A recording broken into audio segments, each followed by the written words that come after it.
Welcome to the Real Recovery Show. We air every week and our shows are posted on Fridays. You can go to themeetingspace.com to see all of our episodes. Today's episode is somebody that I've heard speak, and when I heard him speak, I knew I wanted to have him on the show. I've always had this special feeling whenever I saw him, like there was some reason I'm supposed to know him, and the moment I heard him speak, I knew like he was supposed to be on the show. And so I love that. I love when I feel very God-directed on topics or on who to interview, and just surrender to that process and go with it.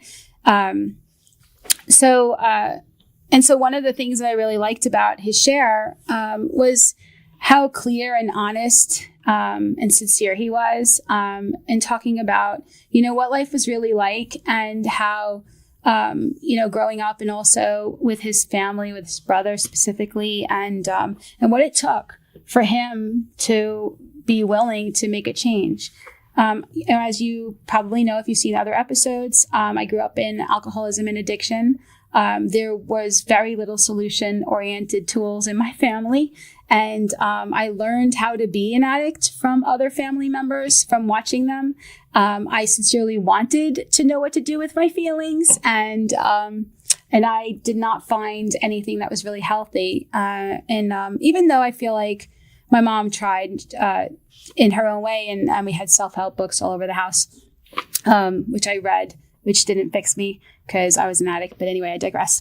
So, but sometimes it takes, something happening in our own life where our own life becomes, intolerable to us for us to make a change. And sometimes it hits us in a different way. Sometimes it's that plus something that happens with somebody that we love. And that's what's a little unique about this story. So stay tuned. Today we're joined with Sloan, who has 886 days. 886 days of reprieve, yeah. All right. A little bit over 29 months. So they don't give you chips for that. No, you don't.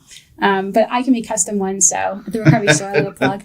But anyway, so we're just going to start off talking about, because there's so much to a story, so we're just going to start off right away talking about what your life was like as a child growing up, what your family looked like, what your situation with your brother was, where your headspace was. So I'm the middle child and born and raised in Vegas. I'd say rather like kind of an affluent upbringing, had all the things, did sports, did all the activities and stuff.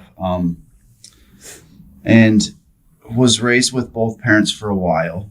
And then my dad kind of started to go off the rails. He was diagnosed as schizophrenic with multiple personalities. And so my mom and him separated, and I kind of stepped into the role of substitute parent at that point,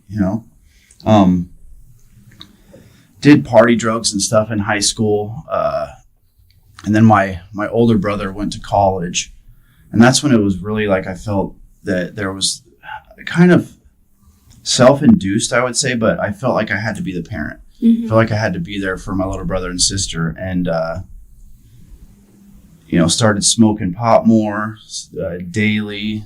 Started more than I was just drinking on the weekends, party drugs on the weekends, and it just kind of evolved from there. Yeah, that's very interesting. I was the oldest, and I did feel like I had to take care of people, and that overdeveloped sense of responsibility, that codependency I could slip into if I'm not, too careful. That weight on my shoulders that I took on, a lot of it, makes me very uncomfortable. I martyr. I sacrifice, then I need to do something to make myself feel better, because my life's too hard, and it's crazy how much unlearning I've had to do around that. Yeah. And so it started to get, I would say, maybe more toxic, I would say. When my brother was in college, my dad was found overdosed from Xanax. Wow. In the Virgin River up in Utah. And, I remember my grandparents coming to the door and telling us it, and I was just numb. I didn't cry. I think in my head I already knew what was going on, because he was an addict and an alcoholic just like us. And so, jails, institutions, all those things, just not death. And whenever he was in jail, I remember me and my mom talking. It's like, well, at least we know where he is. Yeah. You know, we know he's there. And then seeing, so after he passed away, I couldn't see the body, right? Because he died in the Virgin River, and you know, we won't go into that, but you know, I had to see it. I was like, I need to see something to have some kind of a closure to that. So I seen the coroner's photos of them pulling him out of the river, and it was almost a relief, you know. And I didn't know at the time how traumatic it was, but it was something I felt that I needed personally to see. And you know, closed casket, 2 different funerals, one in Utah, one here, and then it was just off to the races. And how old were you then? 16. It was the summer before my senior year of high school. So he was diagnosed with those psychiatric conditions, but not as an addict? He was diagnosed with those, but I think that was the family trying to cover it up. You know, because it's easier it was easier to say that somebody is schizophrenic than has meth-induced psychosis. Don't you think that that's crazy? It's wild. I mean, really. And I was just talking to somebody about this the other day. They were going on and on about how a family member was diagnosed with this and diagnosed with that, and then just added that they did alcohol and drugs. And I said, wait a second. Everything that you just said before alcohol and drugs, like, it completely took all of the weight of me believing that out, because I've seen so many people get into recovery with a long list of diagnoses.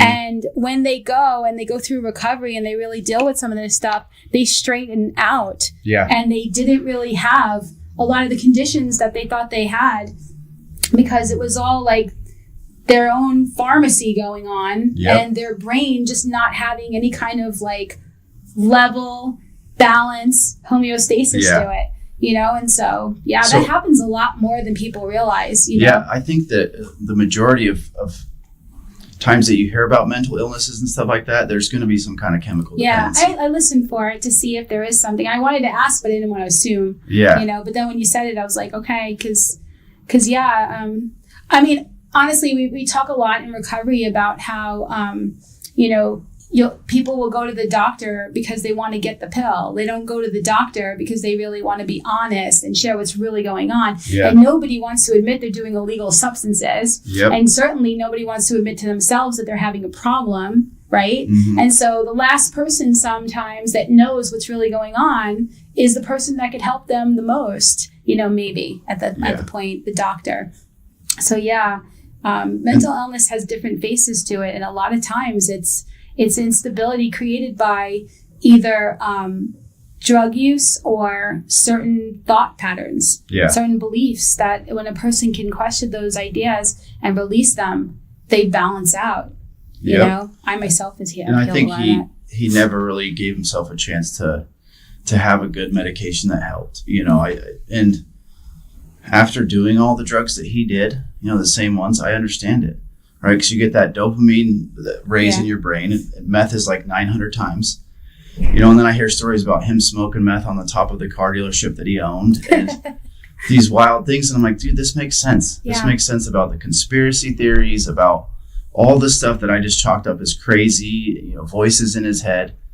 It's meth-induced psychosis. It's interesting too, because the way you're sharing shows that through your own recovery, through your own understanding of alcoholism and addiction, you've gotten to a level of forgiveness for him. I just got the chills. He was sick. I just got chills too. Yeah. Which is, Shooting around the room.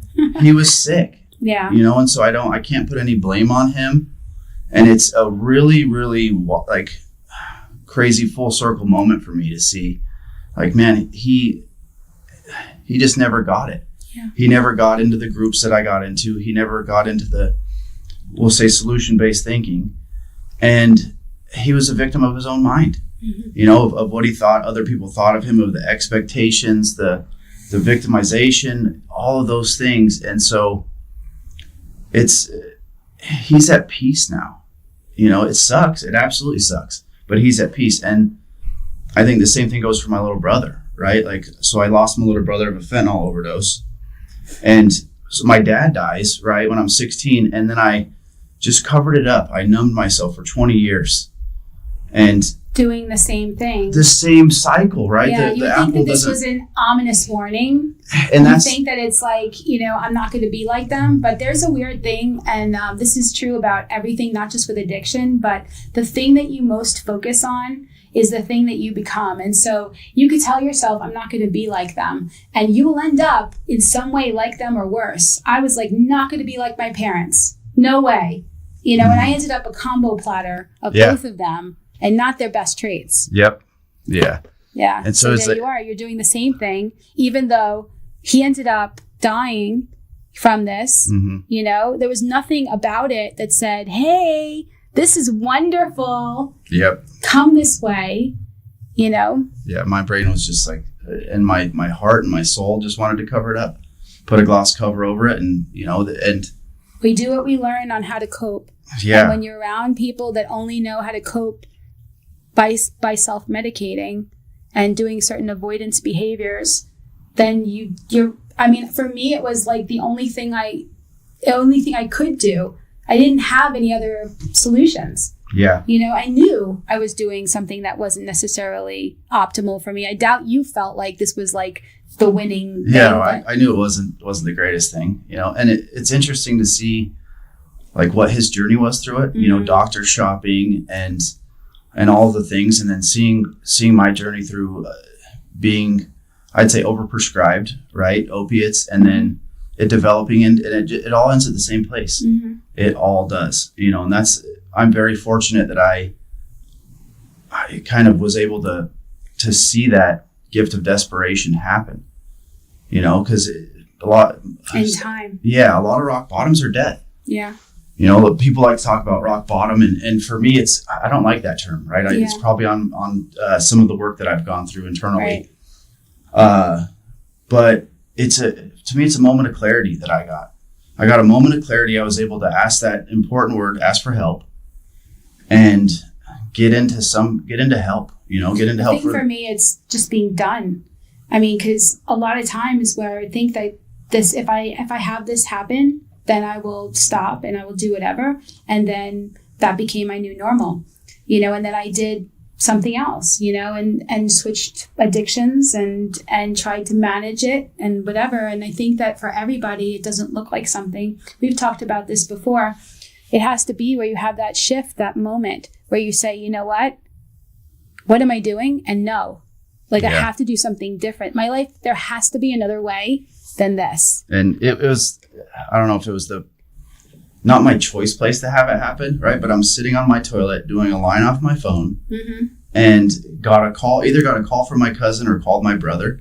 And I told him, I said, hey, I relapsed. And he goes, I know. And then I became the victim instantly again. So in my head, I'm like, you knew? So you're just letting me do this? Right. How dare you? I start pointing the finger, and took a little bit of time in rehab.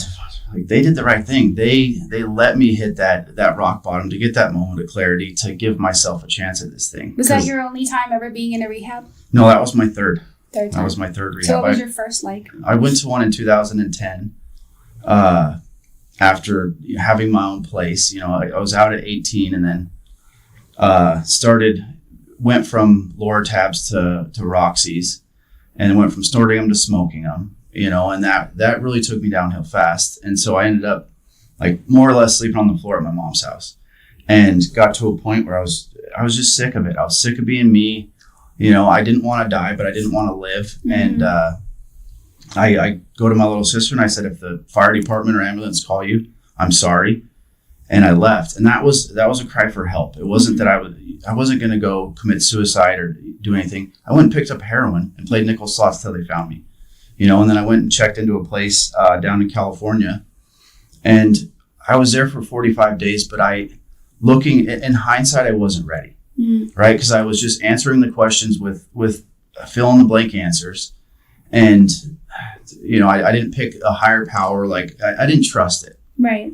I wasn't fully ready. I did it because of other people's expectations, what I thought they thought of me. And after 45 days in there, I made an excuse to leave, right? Playing the victim. I'm like, hey, it was over a pee test because I couldn't pee with this big guy standing behind me. And so I made it like they did this to me, you know, poor me. I was shooting the blamethrower everywhere, and got back in town. And within 6 months, I was drinking again. You know, within a few months after that, I'm smoking pot again. And then within 2 years, I'm doing pills again. You know, and so that was the first one. So I kind of feel like when enough of my mind isn't done, there's still a battle going on. And so even if temporarily there's enough of my mind wanting a solution, wait for it, because other Lisa will come out, and if repressed and not dealt with, she'll be like, how long are we going to do this? Because I'm starting to get a little like cranky back here, and I feel like I need some expression. And I think I'm thinking the thoughts that I then have. I think that the words that are coming out of my mouth are my own. But there's this restless, irritable, discontent part of me that doesn't have a solution and is running on toxic thinking and sells the whole life back to me, like edited with all the bad shit out. You know, like downplayed all the bad, exaggerated all the good, and tells me this one lie that gets me willing to sign up. This time it's going to be different. And then I'm like, you know what? You're right. Why am I even here? I just needed a break. This is stupid. This is not what I need. They don't understand me. I'm different anyway. Blah, blah, blah, blah. I just need to do it this way. I needed to take a rest, and now I'm good. It was, I'm not like you. You don't know what I'm going through. I'm you know, better at it than you. I could successfully do this. And I went as an addict. Right? I was like, no, I'm an addict. I am full on addict. My drug of choice is opiates. And I didn't give alcohol the respect that it needed. You know, and that was the gateway for me. It was alcohol, but I didn't know that till after. Like, I'll just drink. I don't have a problem with alcohol, so I'll just drink. I could do a beer. That's no problem. You know, or start with wine. I'm just having a little wine while I'm cooking. No big deal. And I was wrong. So I was very wrong. And then this. You know, that happens on the flip too. When somebody who's been in recovery from alcohol and never had a problem with drugs has an injury and they have to have surgery, and they go, I've never had a problem with pills. And it's like, well, so you need to have a little bit more respect for this stuff and just tell the doctor that you have addiction, because you don't know. Because your brain's a little different. You know, our brains are formed a little different. That was a tough one to learn. And I'm thankful that I did learn that, though, right? Because there's a lot of people that don't get that chance. And so the second place that I went to a detox in 2018. And those were some tough years. What made you go to that one? So I got married in those years, right? Had a baby, got a divorce. My ex left town. And so she was off doing her thing in another state, and before she came back, I wanted to show that she's the bad parent. You know, I wanted to get full custody, and I was a hot mess myself, right? It was such a hypocritical thing to do. Was she doing drugs? Yeah, she was doing stuff too, which is it's good now because she's in recovery. She's got more time than me, so it's nice to be able to say that, right? So I'm pointing the finger at her. I'm like, I'm going to take you to court and get full custody of this kid who I've had the whole time. And I don't want to say just this kid. I love him. But that was my thinking. You know, I'm going to show you. And so I go into the custody hearing with heroin and on foil through a metal detector to show that she's the drug addict. And it's like, dude, right before I went in there, I went to a detox because I was, you know, I'm like, dude, I can't do this, right? I'm doing too much. I'm withdrawing. I have to show that she's the bad one. So I go to a detox for a week. And after that, I'm like, look, I'm not paying you guys. I came here for a week. I'm not going to do the extra stuff. I don't need it. That's not me. I'm capable of handling this myself. That's not the way it worked out. You know? I kind of feel like, you know, it takes humility to be able to really hear our intuition, but it takes humility to be able to even understand and have an open mind to even understand addiction. You know, like there's so much, I got it. I know. You know, you don't know me. You know, there's so much at the surface, and we have to be willing to like be humbled and open to be, maybe I don't. maybe I don't got this. Maybe I could learn what's really going on with me. Yeah. And what's really, and then if we're sincerely wanting to learn, then something can shift in our mind. Yeah. That look inward. Yeah. That's, and the willingness. Which is the last place we wanted to Nobody look. wants to. Nobody wants to be. Well, the whole addiction is anywhere but here. Yep. Anybody but me. Yeah. I don't want to look inside. That's the last place I want to go. Yep. And that's the place I have to go to be able to face myself, to be able to find out that I'm not the piece of shit that I thought I was. Yeah. To find God, to find my intuition, to get right with myself. But when we're in our addiction, that's the last thing we want. Yeah, and that could go forever. We're all chameleons in that. Yeah. We're chameleons. We can handle every single room, every situation, every emotion. We think we're so cool. But we don't even know who we are. Right. I didn't know me when I was doing those things. Right. I thought I was content. Mm-hmm. I'm okay. No, that's not my problem. Mm-hmm. It's all my problem. And my problem was me. Mm-hmm. And I never thought that. Yeah. It's easier to say, hey, I'm a victim. Poor me, my dad died, this, that, and the other. But no, then I get into recovery this last time, and I finally see my part in things. Mm-hmm. I finally see what caused all of it, and that it was something internal that, between that and having a higher power, man, what a crazy thing to take 2 decades away from my life, but to be thankful for. Mm-hmm. Like that's such a trip. Yeah. So when you got out of that rehab, the second one, and you got custody? No. You didn't? No, it was 50-50. It was 50-50. Yeah, I had an attorney, I did all the things, and it ended up taking a lot out of me, doing all the things that I was trying to do to show that she was the bad person. And we ended up going with 50-50 custody. She had to do drug tests before she seen him, and that was an interesting process in itself. Right. There was things that were happening. It wasn't choice, but I was always a believer that she deserved to see him, so I did the things that I could do. And I mean, I was full in my addiction at the time. So me trying to justify and say, hey, I'm going to let her see him. Like now I'm thankful that I still had him. Yeah. Right. Yeah. Because all of the stuff that I was doing. And so it's just How old is he now? He's 8. See? Yeah. And my boy Epic, he's a good kid too. It's a great name. I take him to meetings and he's fully immersed in it. His mom works in recovery, so he sees all the things, Okay. That's and awesome. his verbiage is funny sometimes too. He told me he's addicted to his iPad. That's cute. Oh, he's listening. Goodness. Yeah. Well, that's good. That's good. Let him absorb all of the recovery he could possibly get. So then you ended up, so what happened around your brother? What happened that made you finally get help? So after I went to the second place, my ex-wife got back in town, and by that time I'm doing meth because I was so depressed from not doing the other stuff because my dopamine levels were so low. And so then it just transformed. It got real bad, right? I started working as a cashier, worked up to assistant food beverage director, graduated college, all while a functional alcoholic, On meth. Yeah, on meth, pills, everything. I was polysubstance user, right? Absolutely everything, So me and my little brother had a problem, like just a disagreement, right? Mm-hmm. And so I hadn't talked to him for a few days. I reached out to him and I, said, I'm sorry. It's not what it looks like, not what it was presented as. And I said, I love you. Right. And he says, I love you back. So then I go over to my mom's house. I was supposed to see him the day before, but I was too dope sick. Right. Mm-hmm. I was withdrawing. I'm like, I can't go over there unless I'm high. So I go over there the next day and I'm up in my mom's room for a few hours. Right. Got my son with me and I hear screams from downstairs. And it was his buddy who lived at my mom's found him overdosed. And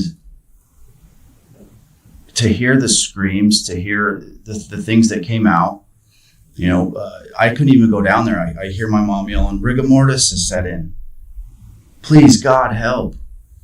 And hearing all those things. And so I knew it. I knew it right away, right? Because he had been through multiple treatment centers. Mm. And I loved to party with him. So it was an equal. And I'm like, it's either going to be me or him. Mm. And my mom was at my house 3 days earlier because I was so depressed. I wasn't answering my phone and they thought I was dead. God, that must have been really hard on her too. So all the stuff that I put her through.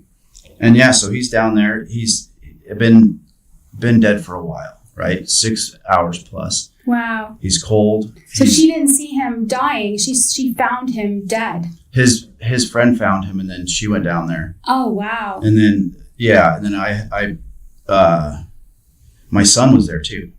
Oh, man. So I have this fear-based thinking of like, man, this could be me. You know, so I hearing the screams and all the traumatic things that were happening, I took him, and somebody took him. I made a call, and then I went down there, and I see, you know, he's got one eye open. Oh. His eye's gray because there's no blood left in his body. And it's just wow. a terror. I mean, PTSD is one thing, but seeing your little brother, somebody who I was his protector, you know, seeing him pass away like that was my gift of desperation. That was the moment, not, a month later, but that was it for me. That was a serious seed. Yeah, that was. And being on meth, you know, I wanted to find the guys who sold him the stuff, right? I'm like, let's give this to the detectives. Let's be a researcher or whatever the deal is. Forensic. Like I'm going to be detective. That's good. And so I do a bunch of research, figure out all these things about these people, right? Have vengeance in my heart. I'm like, these guys sold this to him. But then, so then I find the same fentanyl pills that killed him. And I'm like, I'm going to give these to the detectives. I don't know what I was thinking, right? I'm on meth. So I didn't give them to the detectives. We didn't do any of that stuff, right? I started taking them, and that's when I made the call. So what was your thinking when you were taking them? Were you thinking that it wasn't going to affect you? Were you thinking that it was, you were done? Were you thinking that you just couldn't take how you felt? I think it was the avoidance of feelings, of numbing.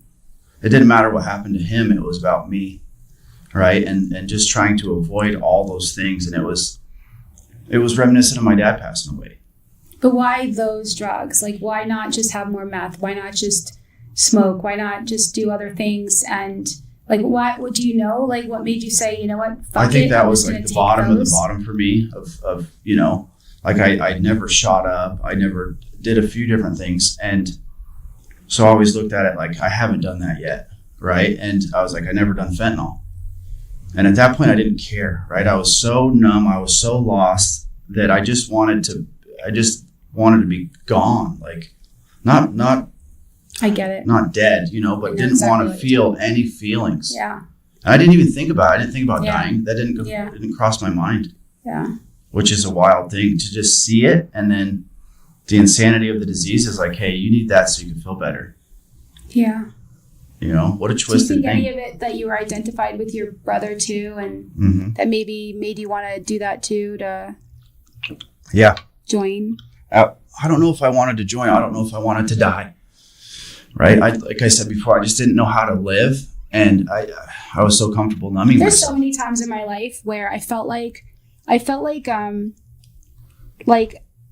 rat in the cage, like trying to find the way out of the cage, and then just knowing I didn't have a way, and then just taking the poison, taking whatever it was. Yeah. Like there's so many times where like that's where my headspace was. And it actually is how I feel. Like when I get triggered, because I've had complex PTSD up the you know what. And when I feel triggered, because I still have a little bit of it left, there is this like vibration in my body, and I feel like I can't,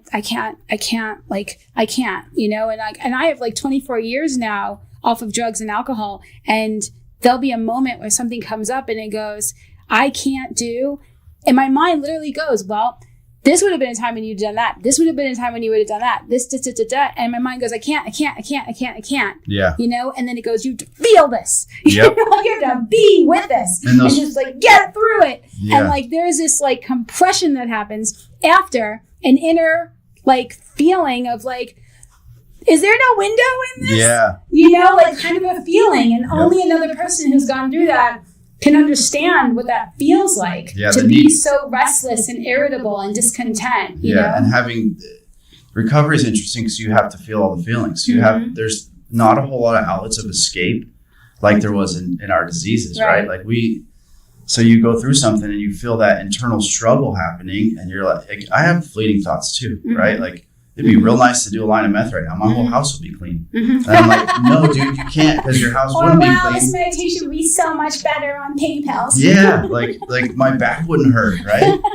But then I'm like, no, dude, look where you ended up. You know, so it's having those fleeting thoughts and playing the tape through and then figuring out, hey, no way, dude. There's no possible way that you could do meth like a gentleman. Right. You know what I mean? Or smoke pills off foil like a gentleman. Right, just think through the drink. You know, I don't, and plus, this too shall pass, and whatever's coming up, it's on its way out. Yeah. And I've already healed a lot of this, and I just need to be with it, and I need to process it. But we learned tools, but with that, when we didn't have tools, there was only windows in that, like, trying to get out. You know, there was no, like, way of actually dealing with it. Mm-hmm. You know, so at this point, we're going to take a break. We're going to go to commercial. Please remember that the opinions expressed here are strictly those of the people who gave them and do not represent any 12-step program or should replace your own intuition or professional medical advice. See you in a bit. The Meeting Space is a facility with over 100 weekly recovery meetings for addiction from alcohol, drugs, sex, food, gambling, codependency, and PTSD. When someone is scared to go to their first meeting, we walk them through the process, ask them and answer questions to assuage their concerns. Many are court-ordered to attend, and we provide free court papers and teach them the process. Our glass-enclosed, soundproof children's playroom enables parents to be in a meeting while watching their children. We have healing workshops, craft fairs, and special authors who come to teach and sit with our fellowships. During COVID, we were declared an essential business by the County Commissioner's Office. We were kept open so that we can continue our daily work with traumatized chronic relapsers and those who would have used alcohol or drugs in isolation. Local businesses rent our space as well to financially help with this mission, and they get to have a great location for their business meeting or training. The recovery store in the center of our facility provides literature, clothing, medallions, and custom gifts to encourage, aid in, and celebrate a person's recovery from alcohol, drugs, PTSD, or unhealthy behaviors. Both the recovery store and the meeting space are open every day, including holidays. Saving lives, educating the community, reducing social stigma, providing a safe place for people to heal. Our nonprofit is supported entirely by donations by people like you, who want everyone to have a place to go to heal.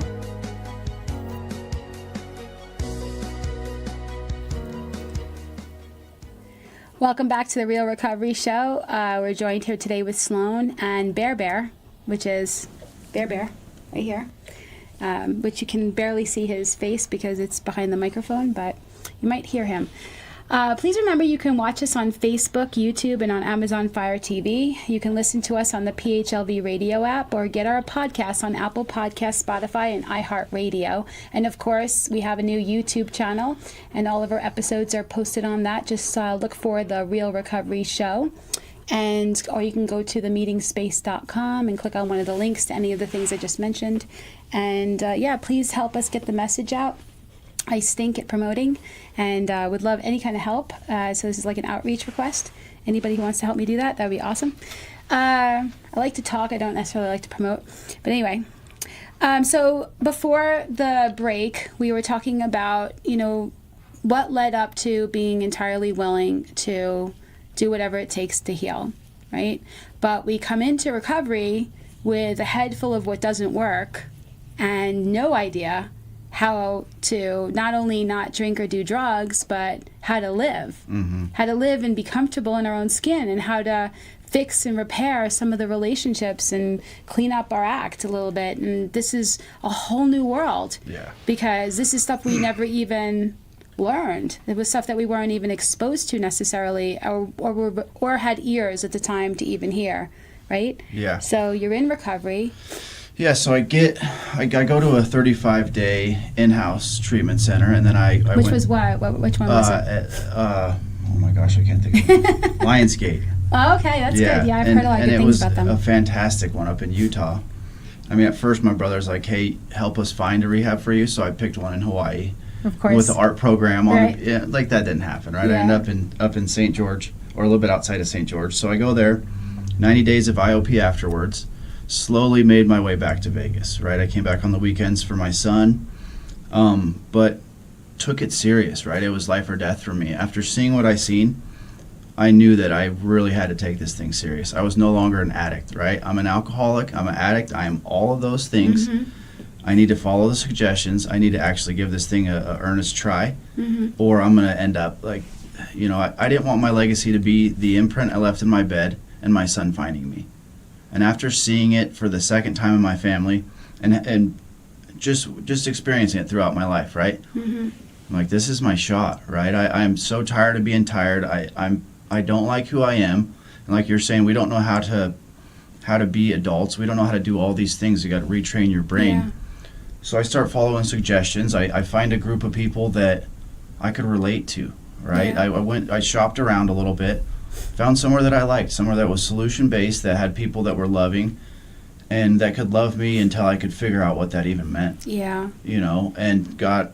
It's amazing when somebody's ready for the solution. It's amazing the people that appear, and people could be in the rooms of recovery even and not actually get recovery because their head's not ready. But the moment that somebody's ready, all of a sudden the right people show up and the answers we can hear better and the solutions. So yeah.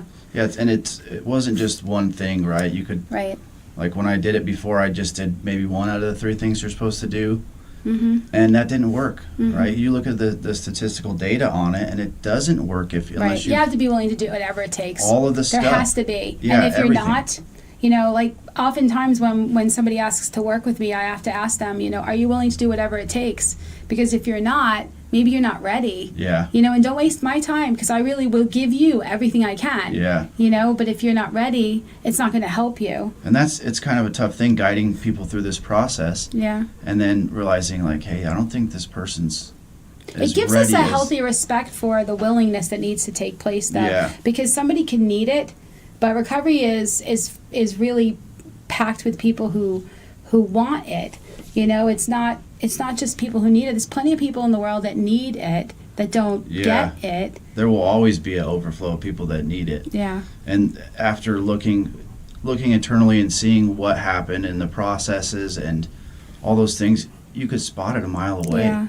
Right, but you can't put a title on them, and so that's an interesting deal too. Yeah, is can't diagnose another person. No, it's trying to help people, but not trying to coddle. Right. And just the balancing act of like, man, I know you are an alcoholic or an addict, but I can't tell you that. Right. If you say you are, I'll help you find a group of people you can relate to. Right.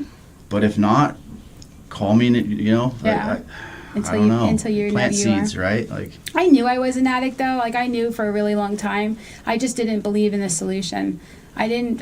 Oof, that part. I didn't believe in it. I thought I was terminally unique. I thought I was sicker than anyone else. I thought my life was different. I thought what the damage that was done to my brain and my body. I had seizures. I had a whole bunch of PTSD. Like I just thought there's no way that everybody seemed to be happy and they didn't seem to like have that what I had until I started to like listen for the similarities until I started to like really see that not everybody is going to relate. And to this day, I end up getting people who have PTSD. And people who have done a lot of things, who've sold their body, who've all the things because these are my people and I understand and that's the people that we trust today. Yeah. The people that are open about being thieves, stealing from their their parents, their grandparents. Yeah. Being cheaters, being more or less terrible human beings. Myself included, right? But that's who I trust today. Yeah. That's who I lean into. That's who guides me through this thing. That's who holds me accountable. Is these people that society what's kind of interesting too is that we were very attracted to the same people that weren't in recovery, and they they were people that co-signed us wanting to be stuck in our addictions and our stinking thinking, and then we're attracted to the same people, but we're attracted to the people now on the other side of the fence of it, the people that are focused on the solution now, and we know them. They're our people. Like, we speak the same language, we laugh at the same stuff, you know. We'll talk about our escapades, and then we'll laugh and we'll go, oh my God, and then outside of recovery, people will be like, what?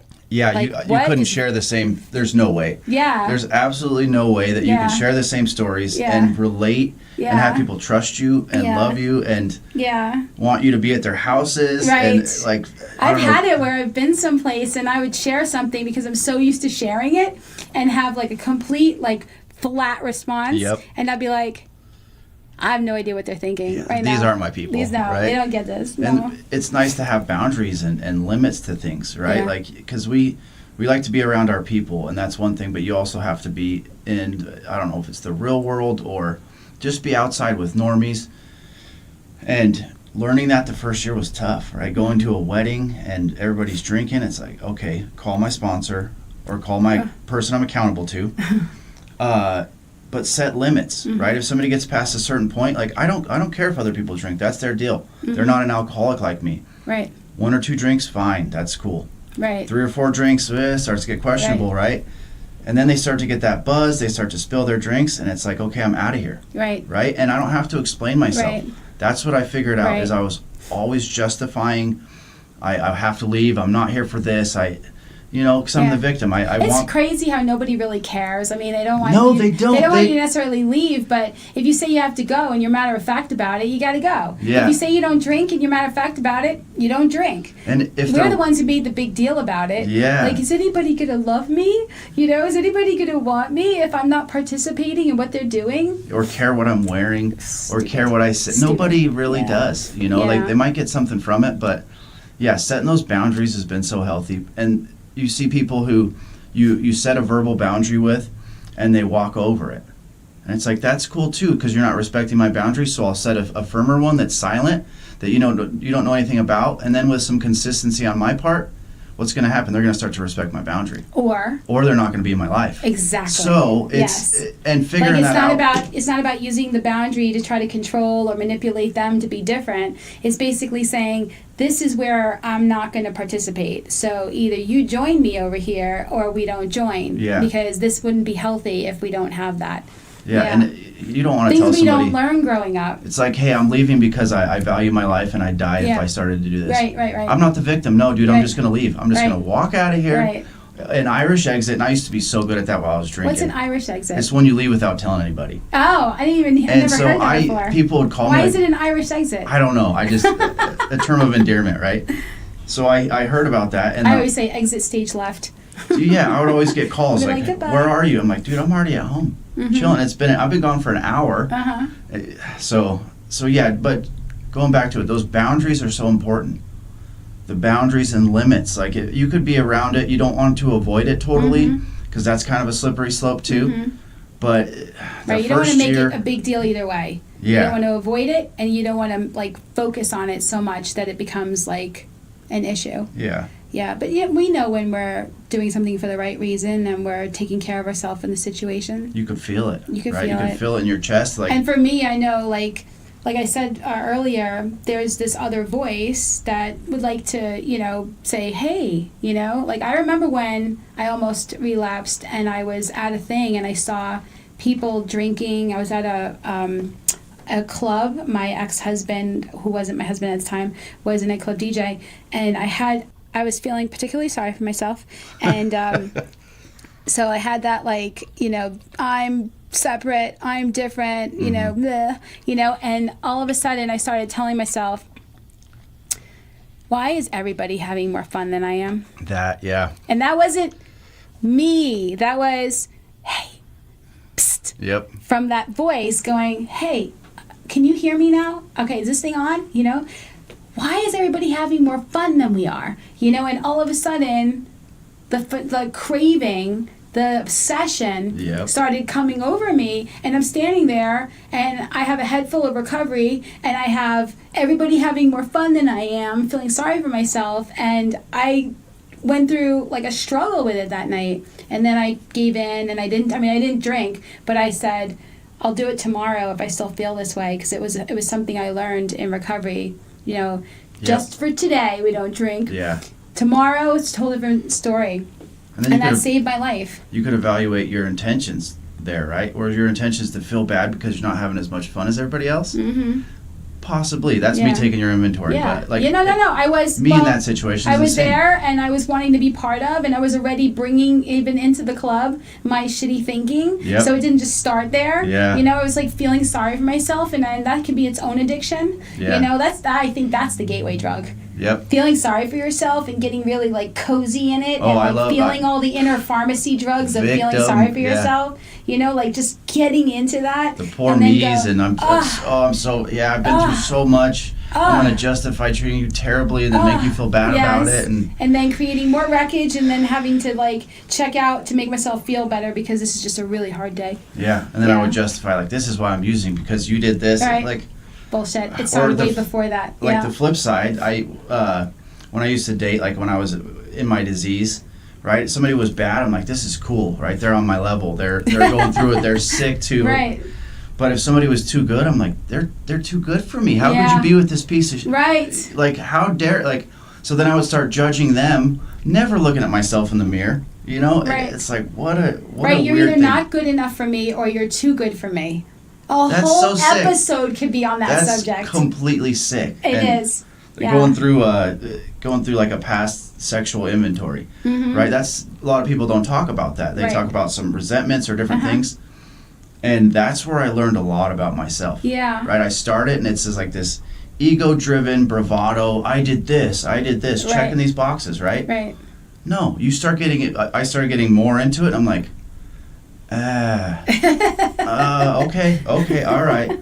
And that's when the internal struggle for being needed, or the victimization in certain relationships. Or controlling something, or avoiding intimacy, or keeping somebody at arm's distance, or using people. Using it for that dopamine rush, right? Right, checking out with it, needing to escape, everything. What's your intent? Right? Yeah. And my intention... Seeing somebody as a means to an end, wanting to just, be with them, but so that I can have a certain experience. It's amazing when you dig deeper and you find out what's behind the behavior. It's fascinating, actually. Yeah. A lot of the onion layers to peel back, But again, not even showing that we're bad, showing that we are misguided, like we're just in survival modes and not having any clear idea. Like, we don't have to be running on that kind of stuff. Yeah, that's who I was. It's not who I am today. Right.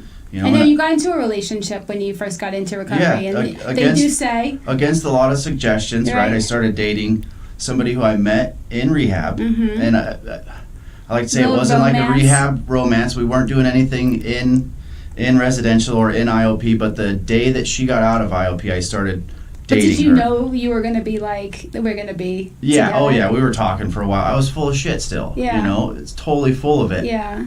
And but did you have like a special feeling, like you were supposed to know her or anything, or were you just at that point? It was something that I prayed about. I prayed that I didn't want to search for it still. I wanted to attract it. Right? And so I love that. I was driving up to Kolob Reservoir, and I get a text from her on the way back down. I didn't have service, and she kind of proclaimed liking me. But then she went to sleep. She sent another text message real quick, and it's like, I'm sorry if I went over, if it was too much. And I sent her a message. I'm like, no, I've had dreams about you. Like, I am totally. So right off the get-go, I told myself that it was somebody that God put in my life, but going through this past 2.5 years almost with her, I know that God put her in my life, and even with that being said, walk, because now the two of you are in recovery, you're learning together, you're walking through stuff together. I mean, that's a lot, It is. And you know what? I wouldn't suggest it to any person I'm directing through this process. But it's been wonderful. But you wouldn't tell them not to, because you'd be a big fat hypocrite then. No, because it's their journey, right? Exactly. If you want to do something, go for it, dude. I'll tell you what I learned through my process, but so it's But there's a lot of intimacy in that. A lot of bonding can happen in that. I mean, there was, I used to watch all these psychology psychology study video, I can't explain, documentaries. And they were talking about the chemical connections and the love that people feel. Like when you take them and you put them through an experience together, how they're much more likely to connect and bond. But you take those same two people and you put them in like, they're just going on a typical date and they're just being like, oh, what do you do for a living? What do you do for a living? That they're not going to have that connection. And so when people would go into like, adventure parks and go on roller coaster rides together and they have the adrenaline rush, or they go to escape rooms and they figure out how to get out together or something like that, where they do something where they have to like do something together, all that kind of chemical together helps to really, do that. And so maybe the only way that you could have met her was when the two of you were vulnerable, and in that, and going through that, maybe you wouldn't have met each other. In that process, right? Like being in a rehab with somebody, that's as vulnerable as it gets. Oh yeah. So hearing the raw and just unedited version of her life, and her seeing me going through it, being as completely vulnerable as possible, that binded us together, right? We knew everything about each other before we even knew that we liked each other. Yeah. We were buds. Yeah. I remember her slipping me a note before I left. Call me, let's stay in touch, let's be friends. Yeah. And I wasn't trying to mess up her recovery, so I'm like, no, I can't do this. And then my heart starts to override that. It's like, you know what, maybe give it a try. That's really beautiful, because people can go and be in relationships for years, even friendships, and not even know half of this stuff. And people can keep secrets, and not really want to show themselves, but to start off so open and not have the agenda of trying to be with each other, but really being there both sincerely to heal. That's just incredible anyway. Even if you guys didn't end up together, the friendship and the experience of having that level of intimacy is so powerful. Yeah, to know so much about each other going into it could have been a fault, could have been a problem, right? But instead we used it, and it through vulnerability and honesty and communication, it's worked. And it's been work. It's not smooth, but life isn't really smooth. Yeah. And so going through those things, and then being slipped a little note right before she left, because she has a little bit more time than me, which makes it a 13. Makes it funny, right? Yeah. So I read the note and I'm like, dude, this is something I could think about a little bit more, and started to pursue it, and it's worked out wonderfully. We long distance dated for a little bit, and then she moved here. Where did she live?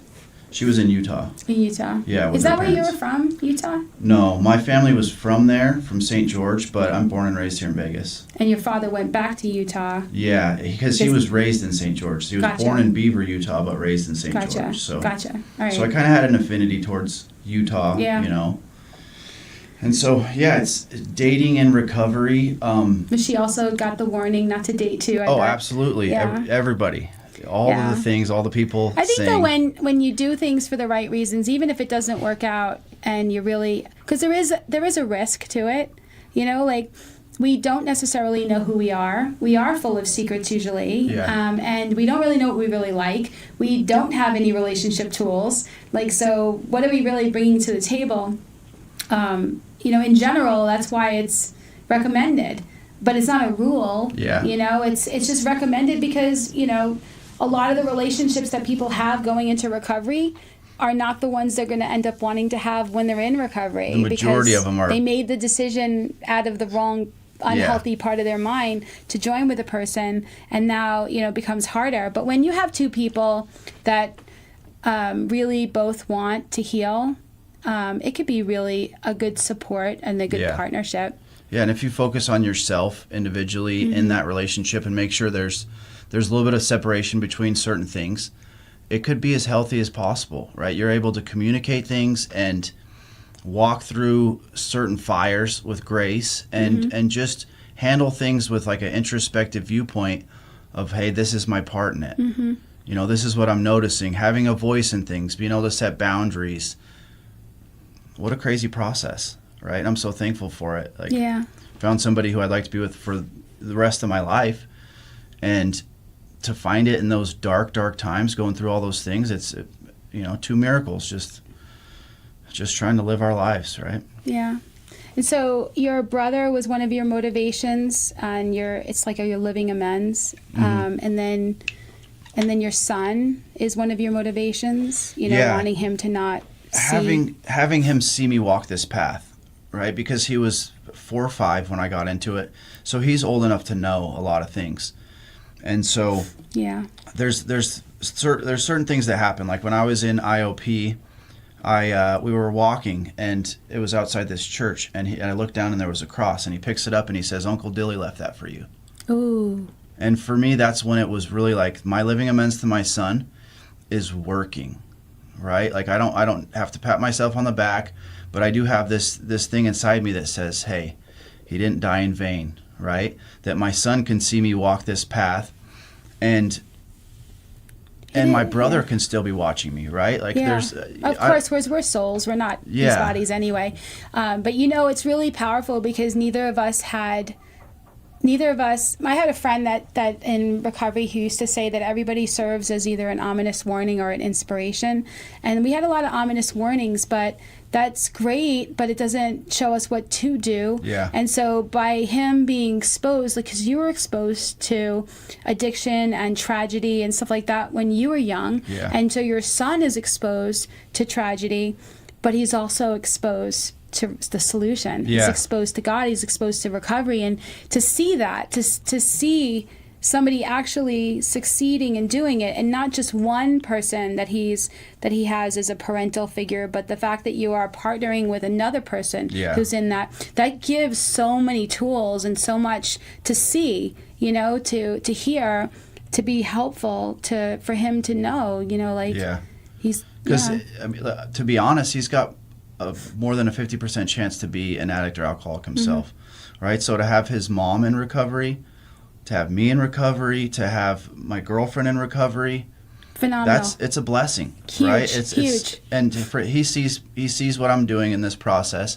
He sees the footwork, right? And it's stuff that maybe I don't talk about as much that he sees with his little eyes, Yeah, but we see with more. Like we see the energy, we see the things that are not going wrong. We see, to be able to have a consistent environment where we could feel safe, where we feel like the parental figure, has our back, that we can be the child. And that's not a facade. Gift. Like what a gift. It's such a gift. Like I feel like in some ways I grew up with a parental facade that it's everything's fine, right? A gloss cover over it. But we don't put a gloss cover over things in my house. Good. It's a change of pace. It's breaking of those generational curses. Yes. Fingers crossed, right? Yeah.